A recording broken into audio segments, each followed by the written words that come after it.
Opinion तो होगा इस पर कोई बैठक होगी, कोई पक्ष तो रखेंगे जब बात आएगी तय होगा, जब पूछा जाएगा तब देखा जाएगा। अभी अचानक से आप। हम मैं एक लाइन का आपसे सवाल पूछ रहा हूँ, क्या जेडीयू से अब कभी भी गठबंधन नहीं होगा? नहीं होगा। तय कर दिया आपने? सब लोगों ने, हमारे मालिकों ने तय कर दिया तो हम भी तय कर दिए। एनडीए में भी अलग अलग पार्टी है, तो ऐसा तो है नहीं कि कोई किसी को चला दे। ये इसलिए बोला जा रहा है और इसकी चर्चा अब ज्यादा इसलिए हो रही है क्योंकि उस ट्रक में जिसमें आप और राहुल जी थे, ये मुद्दे पप्पू जी और कन्हैया जी को नहीं चढ़ने दिया गया और बीजेपी कहती है कि मुद्दे तेजस्वी जी को देखिए, पसंद नहीं है इसलिए नहीं चढ़ने दिया गया। हम कब बोले हैं कौन हमको पसंद है कौन नहीं पसंद है? कभी भी एक शब्द भी किसी के बारे में हमने बोला तो बता दीजिए या हमको दिखा दीजिए। ये कौन कह रहा है कि हमको नापसंद है ये आदमी और ये पसंद है? मेचोर बातें करते हैं आप। एक बात बता दो जो हम पॉलिटिकली मेच्योर बात की हो। वो कहती है बीजेपी कहती है बचाने की राजनीति करते हैं। बचाने राजनीति तो बीजेपी के लोग करते हैं। अभी शहीद जो हुए थे पार्टी शरीर उनका, यहाँ हम साथ में एयरपोर्ट गए थे उनके मान सम्मान में। यहाँ के डिप्टी सीएम बोलते हैं अरे तेजस्वी अकेले चला गया, हमको तो बताया नहीं और ढिढोरा पीट जाता है। वो आप डिप्टी सीएम हो। हेलो दोस्तों, तो मैं आपके लिए बड़ा ही धमाकेदार वीडियो लेकर आया हूं, तो इस वीडियो को लास्ट तक देखिएगा। इस वीडियो में तेजस्वी यादव ने कन्हैया कुमार और पप्पू यादव को गाड़ी पर बैठने से क्यों रोका, इस वीडियो में उन्होंने खुद बताया है। पप्पू यादव पूर्णिया के सांसद हैं और कन्हैया कुमार कांग्रेस के राजनीतिक कार्यकर्ता हैं, क्योंकि वे दोनों वरिष्ठ नेता, ऐसा नहीं करना चाहिए था। अभी मजा आएगा ना भिड़ो। क्या आप, मैं एक लाइन का आपसे सवाल पूछ रहा हूँ, क्या जेडीयू से अब कभी भी गठबंधन नहीं होगा? नहीं होगा। तय कर दिया आपने? सब लोगों ने, हमारे मालिकों ने तय कर दिया तो हम भी तय कर दिए। अब एक नए विवाद पर मैं आता हूं और ये है भाषा विवाद। उद्धव ठाकरे और राज ठाकरे एक हो गए और वो ये कह रहे हैं कि अगर महाराष्ट्र में रहना है तो मराठी बोलना है, मराठी सीखना होगा और अगर नहीं बोल सकते तो फिर यहाँ से बाहर जाओ। अब देखिए, देश का राष्ट्रभाषा जो है हिंदी है और भाषाओं पर हमको लगता है कि इन सब ऐसी नफरत वाली जो राजनीति है इससे लोगों को बचना चाहिए, दूर रहने की जरूरत है। ये देश सबका देश है, कोई भी देश के लोग कहीं भी जा सकते हैं, आ सकते हैं। हमें पासपोर्ट की जरूरत नहीं है, फिर तो आप स्टेट वाइज पासपोर्ट भी इशू कर दीजिए। तो हमको लगता है कि और जब लोग नहीं जाएंगे तो बिहार के लोग अगर नहीं गए तो आप भी जान रहे हैं कि बम्बई बंद हो जाएगा। ऐसे जो बढ़ता है बिल्डिंग बनना बंद हो जाएगा, लोगों के चूल्हे बंद हो जाएंगे। ये सच्चाई है।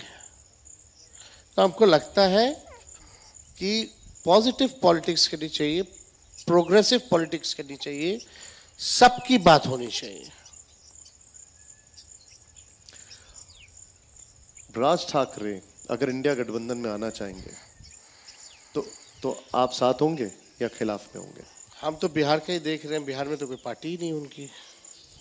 मैं इंडिया गठबंधन की बात कर रहा हूँ। नहीं, इंडिया गठबंधन हम I am not decision maker in India alliance nationally. आपका ओपिनियन लेना चाहता हूँ मैं। हम कन्वीनर नहीं हैं। नहीं, लेकिन आपका ओपिनियन तो होगा इस पर, कोई बैठक होगी, कोई पक्ष तो रखेंगे। जब बात आएगी तय होगा, जब पूछा जाएगा तब देखा जाएगा। अभी अचानक से हम कुछ, आपने जो सवाल पूछा, ऐसा सवाल पूछा है जिसके बारे में हम अभी नहीं बोल सकते। तो जब समय आएगा, जब कुछ ऐसी बात आएगी तो सोच समझ के अपने पार्टी में भी लोगों से विचार करके हम अपना पक्ष को रखेंगे अलायंस में। बिहार में कांग्रेस को लालू जी चलाते हैं, ये बीजेपी भी कहती है और प्रशांत किशोर भी कहते हैं।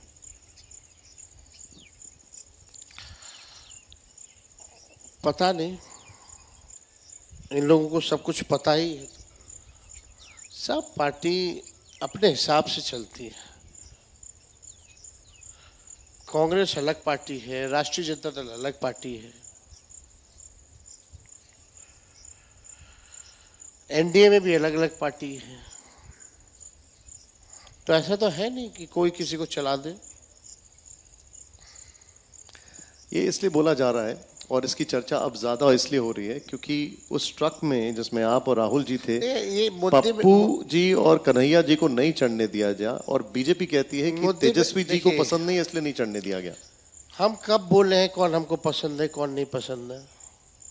कभी भी एक शब्द भी किसी के बारे में हमने बोला हो तो आप बता दीजिए या हमको दिखा दीजिए। ये कौन कह रहा है कि हमको नापसंद है ये आदमी और ये पसंद है आदमी?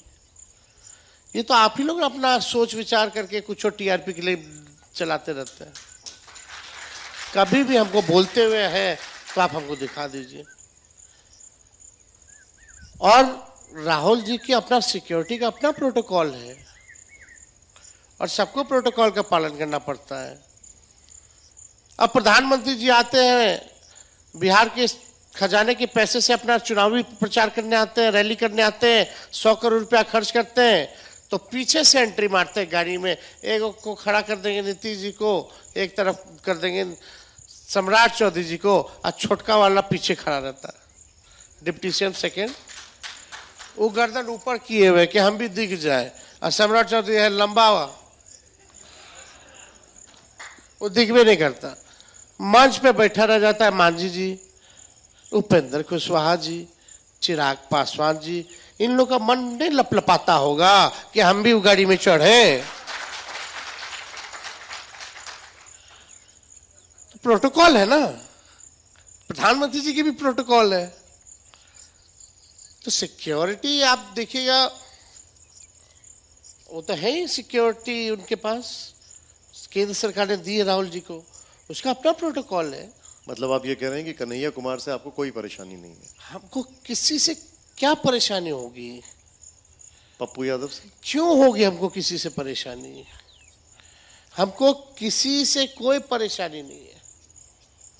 अच्छा, मेरा काम है गठबंधन को मजबूत करना और इस बार भाजपा की सत्ता को बेदखल करना, मात्र ये काम है। और जो बेहतर होगा इसके लिए वो हम करेंगे। राहुल गांधी से आप कितना रिलेट करते हैं? हम लोग नवयुवक लोग हैं। He has vision, even I have vision. हमें रास्ता पता है कि कैसे हमको आगे बढ़ना है, उनको भी पता है। राहुल जी भी किसी से नहीं डरते, हम भी किसी से नहीं डरते। और हम लोगों का पुराना पार्टी का सबसे पुराना अलायंस है जो आज तक टूटा नहीं। कई बार भी अभी भी लोग पड़े हुए हैं, इतना पुराना अलायंस है हम लोगों का, आज तक नहीं टूटा। फिर भी लोग कोशिश करते रहते कि कुछ ना कुछ कांग्रेस आरजेडी, ये ड्राइविंग सीट पे बैठेंगे, वो ड्राइविंग सीट पे बैठेंगे। बिहार की जनता ड्राइविंग सीट पे बैठी हुई है। मैंने ये सवाल क्यों पूछा, उसके पीछे की एक वजह है। नहीं, वो बात नहीं। कांग्रेस और आरजेडी में कॉन्फ्लिक्ट की बात बहुत लोग करते हैं, लेकिन वो लोग इतिहास देखते ही नहीं, कभी नहीं टूटती है। नहीं, मैंने आप दोनों को, मैं पार्टी की तो बात ही नहीं कर रहा हूँ, मैं आपकी और राहुल जी की बात कर रहा हूँ। नहीं, अच्छे संबंध है हम लोगों के। और मैंने ये सवाल क्यों पूछा, उसकी वजह है, जब भी चुनाव आते हैं तो आप दोनों के ऊपर एक जैसे आरोप लगते हैं। परिवारवाद का आरोप लगता है, निजी जिंदगी पर सवाल उठते हैं।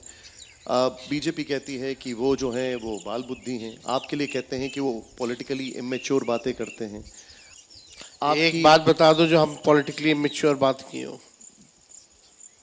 वो कहती, बीजेपी कहती है बचकानी राजनीति करते हैं। बचकानी राजनीति तो उनके बीजेपी के लोग करते हैं। अभी शहीद जो हुए थे, पार्थिव शरीर उनका आया, हम शाद में एयरपोर्ट गए थे उनके मान सम्मान में। यहाँ के एक डिप्टी सीएम बोलते हैं, अरे तेजस्वी अकेले चला गया, हमको तो बताया ही नहीं, और ढिंढोरा पीट के जाते हैं। वो आप डिप्टी सीएम हो, इस तरह की बातें। हम जाना शुरू किए तब वो लोग जाना शुरू किए। जिस अभी मुजफ्फरपुर में जो रेप पीड़िता बच्ची जो 11 साल की रेप हुआ था, पीएमसीएच 4 घंटे तक उसको बेड नहीं मिली, उसकी मौत हो गई। अब उप मुख्यमंत्री जी वहां पहुंचते हैं,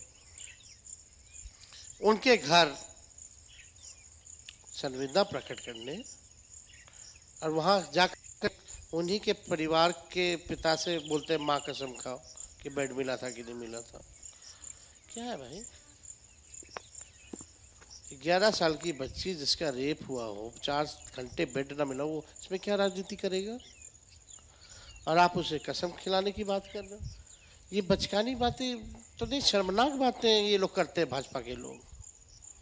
शाही वीडियो देखने के लिए वीडियो को लाइक और चैनल को सब्सक्राइब कर दीजिएगा। तो ये सब न्यूज़ नहीं बन सकता है।